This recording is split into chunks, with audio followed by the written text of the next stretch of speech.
All right, hello and welcome to our phlebotomy technician class here at Heart to Heart Healthcare Training. We just want to welcome you and thank you for choosing us for your phlebotomy class.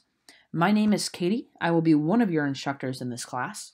You'll be meeting Meg in one of the other PowerPoint lessons. She'll introduce herself with you there.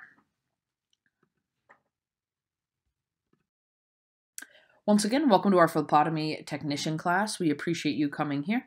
Just want to go over a little bit about what our class consists of, what to expect, and some of the rules around it.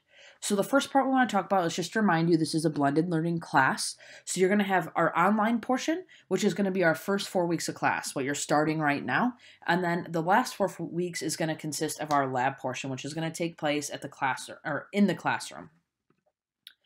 So once again, you have 4 weeks to complete this online portion. It's really important you manage your time well to make sure that you're giving yourself enough time to get all the information, get all the PowerPoint lectures, the videos, the assignments, and the quizzes completed. You can work at your own pace. You can do as much as you want in a day or as little. It's just important you're really able to absorb this information. You understand it. So just make sure you're looking at everything as you go through the lessons, that each assignment, each quiz, each PowerPoint and video has been watched, okay? Because if something is missed, you're going to have to go back and get that done. You will not be allowed into the lab section if the online portion isn't completed. So once again, make sure you're giving yourself enough time. You're going through and checking everything, making sure you've completed what you need to. The lab is going to take place the last 4 weeks at our school. So once you complete this online portion during the first 4 weeks, the last 4 weeks on Tuesdays and Thursdays from 5 p.m. to 7 p.m., you will come in to start practicing your blood draws. We'll be there with you to help you through it, to guide you, make sure you're comfortable and confident. All the equipment will be supplied for you, so all you have to do is show up on those days and times.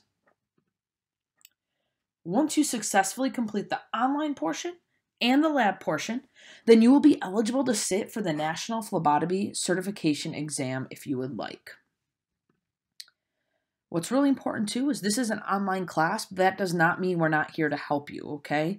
So all of our lectures are going to have a narrative or recording. You're going to hear us talking. It's really important you have the volume up. You are listening when you're looking through the phlebotomy PowerPoints, because there's some bullet points on here for you, but we're going to go into more detail about this stuff so you truly understand it as much as you can. If you don't understand, you have a question, you're not 100% sure, shoot us an email with info@h2health.com, and please in the title write phlebotomy. We will respond within 24 hours. So again, anything you have a question on throughout this, we're here to help you. Please reach out to us, okay? If you have any questions about anything to do with the class, once again, just shoot us an email.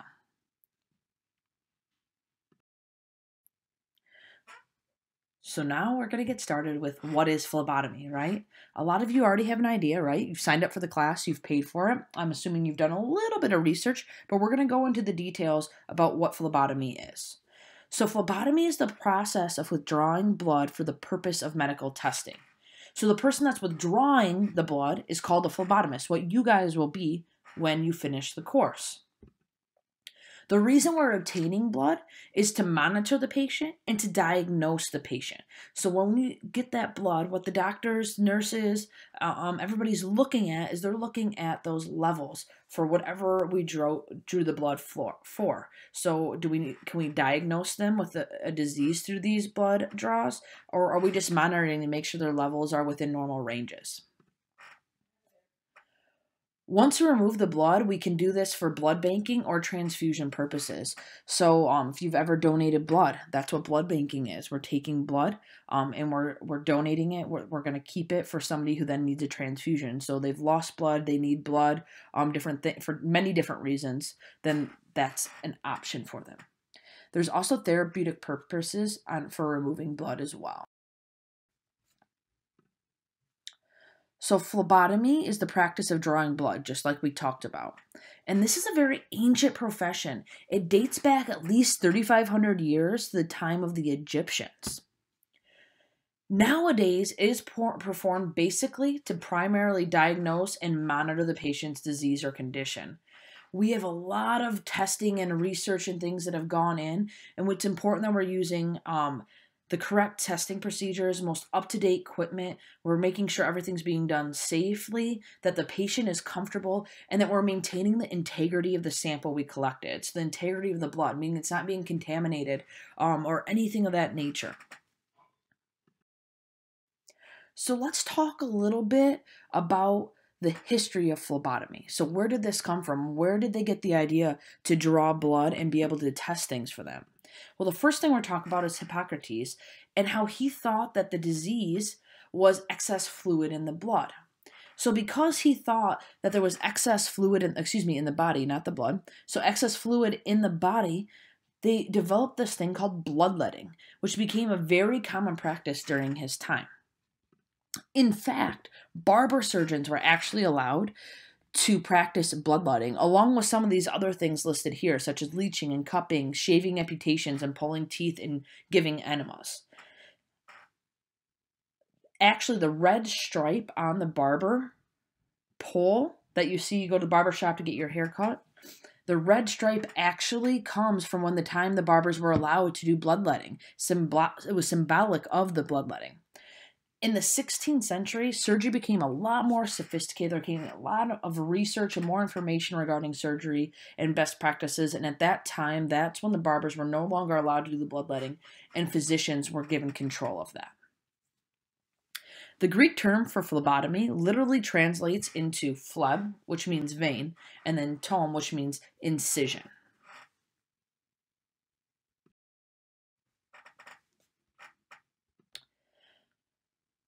So with bloodletting, it was believed that letting the blood out of the body would cure diseases, things like acne or the plague. And in some cases, people believe that letting that blood out could cast out evil spirits. The idea that this would be able to cure these diseases or cast out these evil spirits was because people back then thought that the blood was stagnant in our extremities, meaning that it wasn't flowing throughout the body like we know today, all right? So all the blood that's in the arm, it stayed in the arm. It did not go to any other area of the body. Just an example. So they thought that releasing that blood from that extremity would force the blood to move, and then it would take out the bad stuff, so the disease, the evil spirits, and then allow new healthy blood to move in there. Once again, it was used to cure a lot of things. Just some examples are acne, asthma, cancer, coma, convulsions, diabetes, epilepsies, and many, many more things. So this was something that was done quite often a long time ago. So a little bit more about the history. Did bloodletting actually work? It's a great question. In some cases, it actually might have helped. So for example, if somebody had high blood pressure, releasing some of that blood will help lower the blood pressure. So in that case, it might have worked. Also, if somebody had high iron level, removing some of that blood may reduce the level of iron. Also, if we think about the placebo effect, there are those people who truly believed it would help, so it would. Just to go in a little bit more detail about the placebo effect, what that is a lot of case studies, a lot of research on new medications come out. Let's say example, a diet medication. What they'll do is they'll have two groups. We'll say group A and group B. Group A gets the actual medication, where group B gets a placebo, which is basically a pill with nothing in it, okay, for example. What they'll see is because they believe they're getting the medication that it's helping them, it will actually start to help them. So that placebo effect takes place. However, there are times when bloodletting would not be helpful and it would fail. An example of that is the death of George Washington. Many people don't know this, but George Washington woke up with a sore throat. And it was not really anything significant, not anything way out of the norm, until one night he woke up and he was having a really difficult time breathing. A doctor was called in, but while he was waiting for the doctor, he asked an employee to bleed him, so to do some bloodletting. When the doctor arrived, the doctor did bloodletting again. Eventually, George had asked for that to stop, but it was continued. And they believe that George had a throat infection, but the bloodletting actually hastened his death. So it's something now that we have more information about the body, how the blood flows through the body, and different medications and ways to cure diseases and to control and monitor diseases, bloodletting became a thing of the past. So, as a phlebotomist, what are some of the job duties that you have? So, in order to be a phlebotomist, there's a few things you need to possess. One of them are not only technical skills, but it's important that you're organized, you have interpersonal skills, and you're able to handle stress. So, interpersonal skills, that means you're able to communicate and talk to people. The principal purpose of your job is to obtain blood samples at the request of a physician. So a doctor, nurse practitioner, physician assistant asking you to draw blood to request certain tests that can be analyzed and looked at in the laboratory.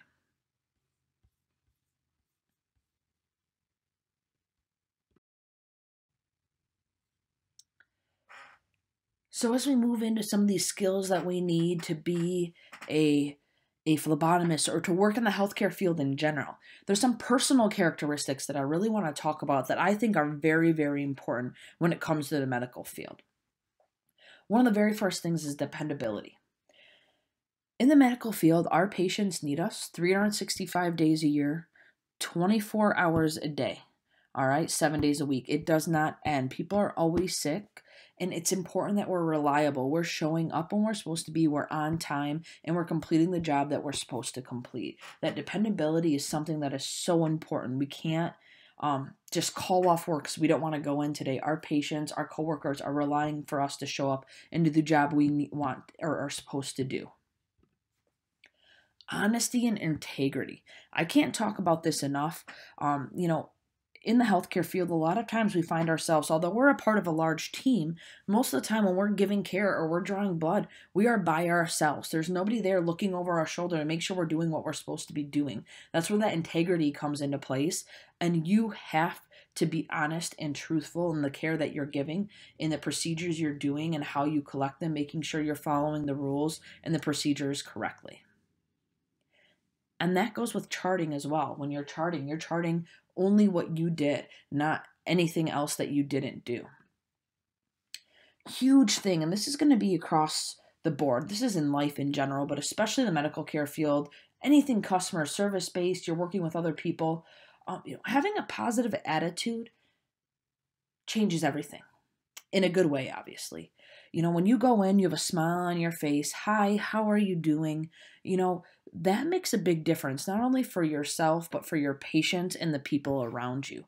You'll find that when you have a positive attitude, you have a good attitude when you're at work or when you're around other people, they will also, in turn, have a positive attitude. The way they communicate and talk to you and speak to you will be more positive rather than negative.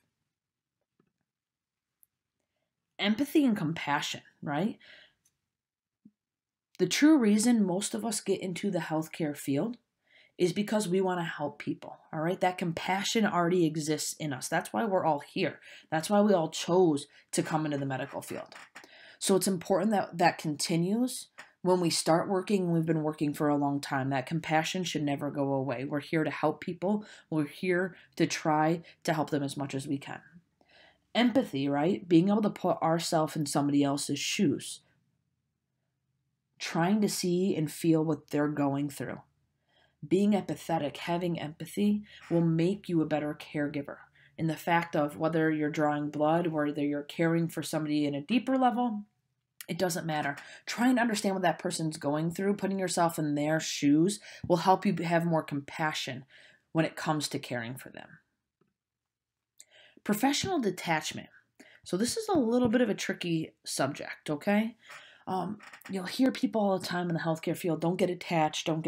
People are going home. Unfortunately, sometimes people pass away, and it can be a difficult thing emotionally. We are human beings. We can't help but to feel upset, to feel hurt when we lose a patient, or even when somebody goes home and you've developed that attachment to them, you've developed a bond. You're grateful and happy that they are able to be healthy enough to go home or to another place, but it's still hard. So making sure you're just being healthy about this. Having good coping skills, having good stress management skills for yourself will help with that. Just a side note on that professional detachment, it's a very hard thing to do. A lot of people can't do it.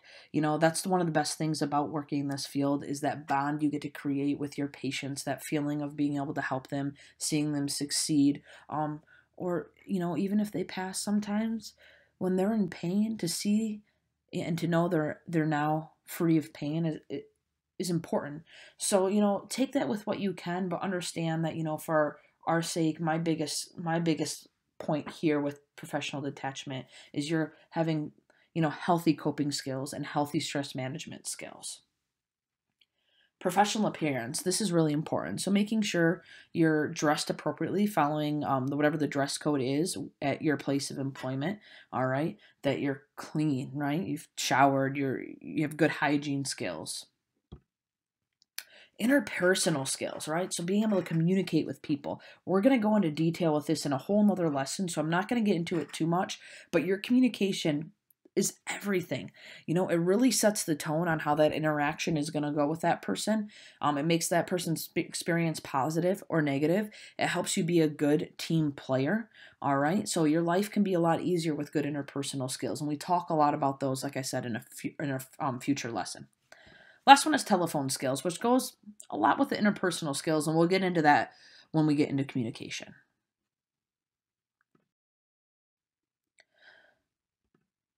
So within phlebotomy profession, there's a lot of different professional organizations and standards. So there's some things you always just want to look at when it comes to these aspects. So the three aspects of phlebotomy professional monitoring are accreditation, certification, and continuing medical education. So when it comes to accreditation is when an educational institution from a professional organization is given by meeting and documenting established requirements and standards. Okay, so for example, our school, Heart to Heart Healthcare Training, is accredited by several different professional organizations for our phlebotomy course. We are accredited through the AMCA, the NHA, and soon to be another one as well. Along with that, too, the other two we talked about is certification and continuing medical education. All right, that certification comes in here after you complete our class. You are now certified phlebotomist. Once you take your national exam, that is another certification that you can get. The continuing medical education is something once you start working that you should receive from your employer. That is continuing to learn about your field, about your job, while you're working. Things are constantly changing in the medical field. So it's important that we're continuing to educate ourselves as we are working to make sure we're with staying with the most up-to-date practices and procedures. So where can you work as a phlebotomist? There are many, many options you have out there. So doctors' offices will hire phlebotomists. Surgical centers will hire phlebotomists.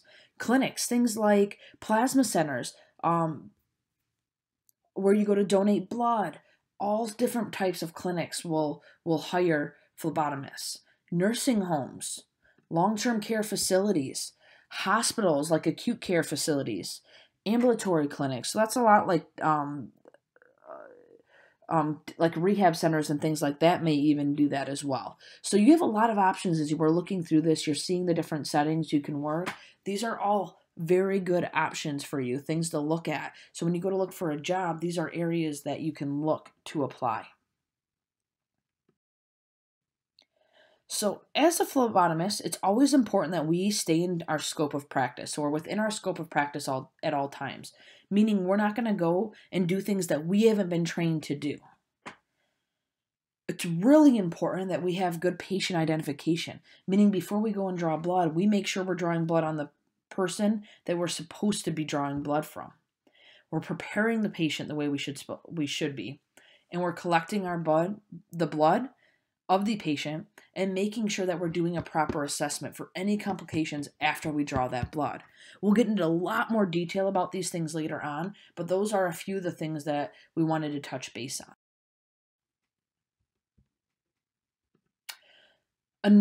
Some other roles of the phlebotomist is, our principal role, the biggest thing we're doing is drawing blood from patients and preparing the samples for tests and procedures. It's important though, before we do this, and as we're doing these, are drawing the blood and preparing these samples, we're explaining everything to the patient. We're walking them through what we're doing so they know what's going on. We want to make sure we provide a calm environment for our patients as well. This is really important because a lot of times some people have a difficult time with things like needles, blood draws, IVs, shots, injections, different things like that. They become very nervous, very anxious. So the calmer the environment, the calmer we are as a phlebotomist when we're doing this is going to help that person be more calm as well. So making sure we're creating as calm of an environment as we can. It's important that we prepare the area for the blood sample to be drawn. We want to make sure we're cleaning the area, applying the right amount of pressure, and making sure the area is safe after the blood sample is taken. That's where that assessment piece comes in. Also important that we're using good personal protective equipment to ensure the patient is safe and we're safe at all times, okay? So that means wearing gloves if need be. Do we need a mask or any other PPE or personal protective equipment on? It's also really important that we're storing the blood samples by the proper procedures and purpose for why they were drawn.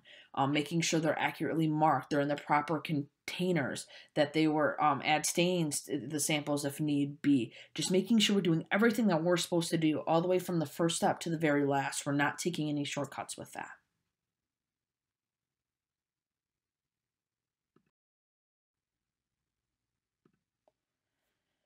It's important that we monitor vital signs such as blood pressure, heart rate, respiratory readings of the patient when we're working as part of a team. Remember, in the healthcare field, there's no I anywhere, all right?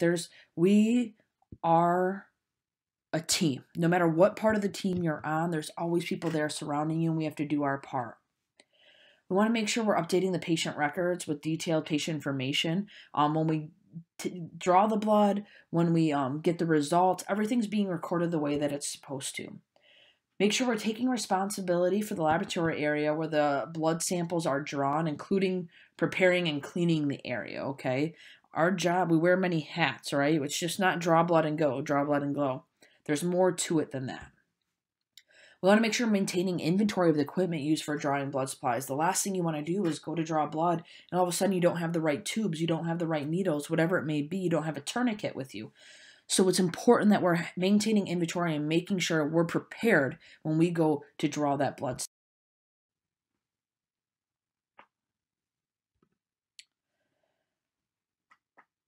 More roles of the phlebotomist. What are you going to be doing? You're going to be transporting blood samples to the laboratory for testing purposes, right? So making sure they get to where they need to be to get the testing actually done. There might be times where you do perform clerical duties, so reception work, write out requests for blood samples, clean and sterilize equipment, answer telephones, all right? Like I said, we're wearing many hats here.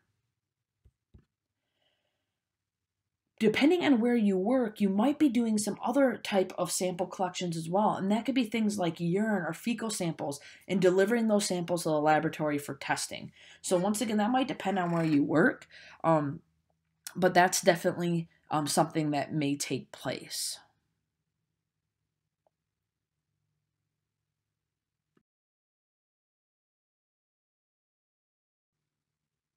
All right, so ethics, right? Huge part of anything in the healthcare field. So what is ethics?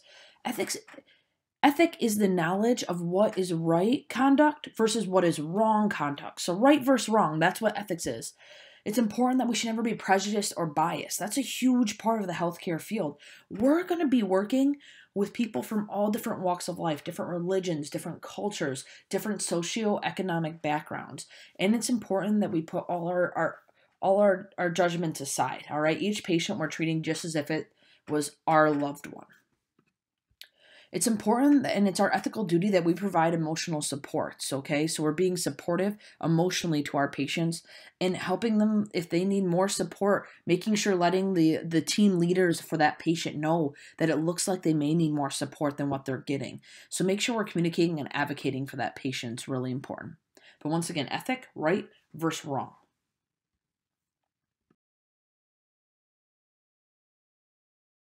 So let's talk about our ethical dilemma, all right? So I'm going to present you guys with a few different ethical dilemmas here. And this is going to be a part of your assignments. When you go into the assignment section, you'll see that ethical dilemma will be a part of the assignment. And these few slides are the dilemmas that I want you to talk about.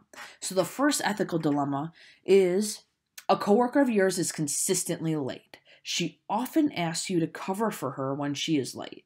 She asks you not to tell, and she will return the favor if you are going to be late. What do you do? All right, so ethical dilemma number 1 right there. And make sure you complete this in your assignment section just as a reminder. Ethical dilemma number 2. You suspect the patient is being abused. He or she has bruises all over their body, but the explanation they give you about those bruises is really weak. It's just not making sense. What should you do? So there's our ethical dilemma number 2. All right. So those are your 2 ethical dilemmas. And once again, go to your assignment section to see what you need to do regarding those ethical dilemmas.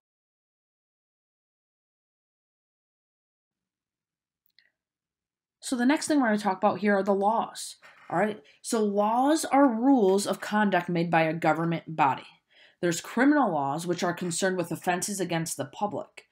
Then there are civil laws, which are concerned with relationships between people. So that's the difference with criminal laws versus civil laws. Criminals are concerned with offenses against the public, where civil laws are concerned with the relationships between people. Make sure you always follow the state laws regarding phlebotomy roles, okay? So whatever your role is, depending on your state. So are you here in Michigan? Are you going to be moving or in another state? What are those laws regarding your phlebotomy roles?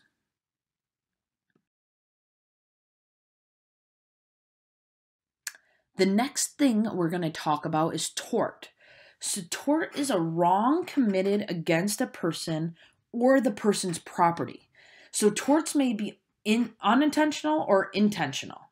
So once again, it's is a wrong committed against a person, the person's property. So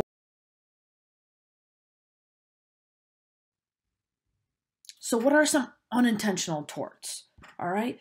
Neglect is an unintentional wrong. It's not something that we do purposefully. Neglect meaning that we don't give the care that we're supposed to give. Malpractice is negligence by a professional person. Unintentional.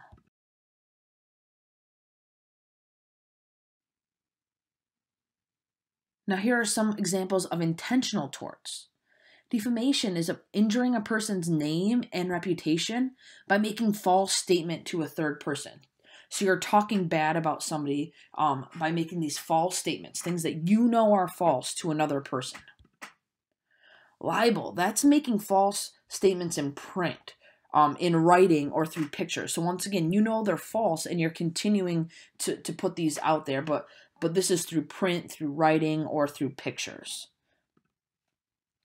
Slander. This is making a false statement orally, okay? So oral false statements. Invasion of privacy, which that means we're violating a person's right not to have his or her private affairs exposed, all right? So that's what we mean by invasion of privacy. Fraud. This is saying or doing something to trick, fool, or deceive a person.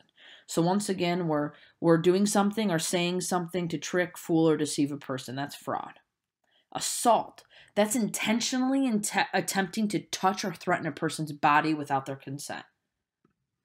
Lastly, battery. This is touching a person's body without their consent. All right? So those are a lot of examples of intentional torts, okay?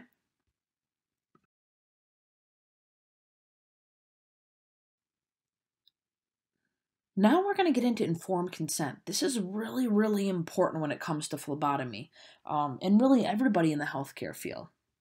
When it comes to informed consent, this means that before we perform any procedures, do anything with a patient, we need to let them know what we're going to be doing, what the risks and complications are, and what the benefits are of this. So the person needs to clearly understand what is going to be done, and once again, the benefits, but also the complications and risks of what's being done. There's also that standard of care, and that standard is set by statutes representing the conduct of the average healthcare worker in the community, okay? So, informed consent, we're making sure the patient knows what's happening and they're saying, yes, this can be done. A lot of times, that means they're going to be signing something, a consent form.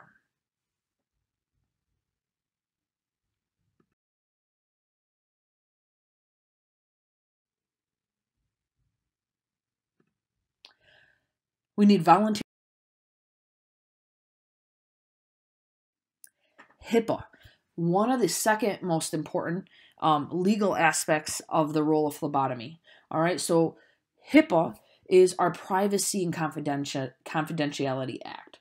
All right, so what this means is that the patients are going to have must have written consent to have information to be closed to another party. So the patient has to say and write and sign that it's okay for us to give information to another individual.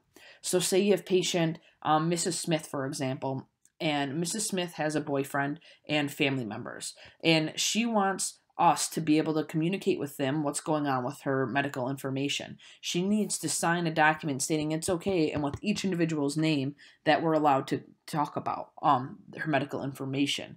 We can't disclose any information, personal, medical, or anything else at all without that written consent, without that, okay?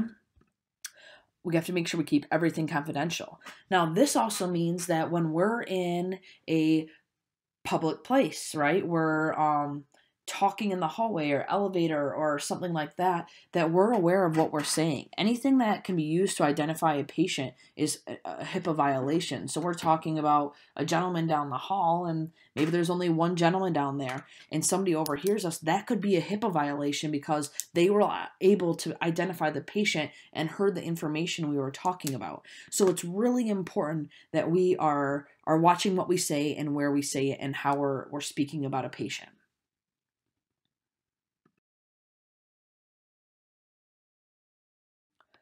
All right, so Clinical Laboratory Improvement Amendments, also known as the CLIA.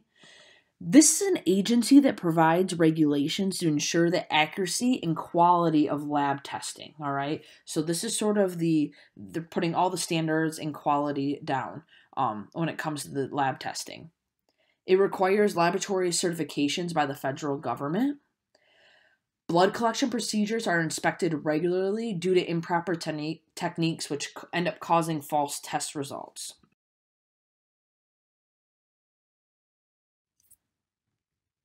The last thing we're going to get into with this lesson plan is medical records, okay?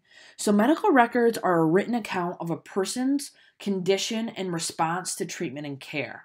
There are a lot of parts that come into the medical record. All right, admission sheets, a nursing history, graphic sheets, progress notes, flow sheets, laboratory results, care plans. There's so many things that are in the medical records, in that patient's chart, and it's important that they're updated accurately and according to new conditions, responses, results, treatments, and more. So it's really important that we're doing our part to accurately and honestly chart what we need to for that medical record.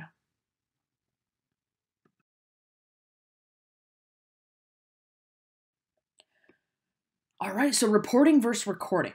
Reporting is the oral account of care, all right? So that's us orally speaking. We're reporting to our nurse. We're reporting to our supervisor and letting them know, updating them on what's going on. It's an oral account. Where recording is when we actually write this down, all right? We're writing the account of care and our observations. So recording is when we're entering documents or progress notes or lab results into the patient's chart, into the medical records. That's recording. All right, it's actually us physically writing it down or typing it in.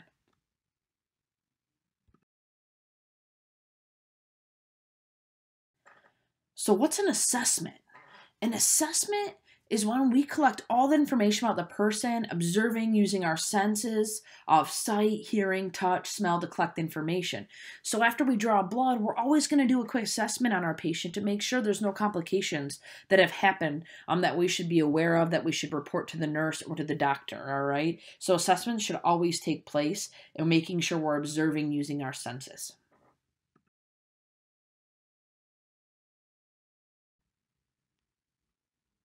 And lastly, objective versus subjective, okay? Objective is information that is heard, felt, or smelled, all right? These are facts. When we talk about subjective, subjectives are these things a person tells you about that you cannot observe through your senses. Example, these are opinions. So objectives are these facts, subjectives are opinions, all right?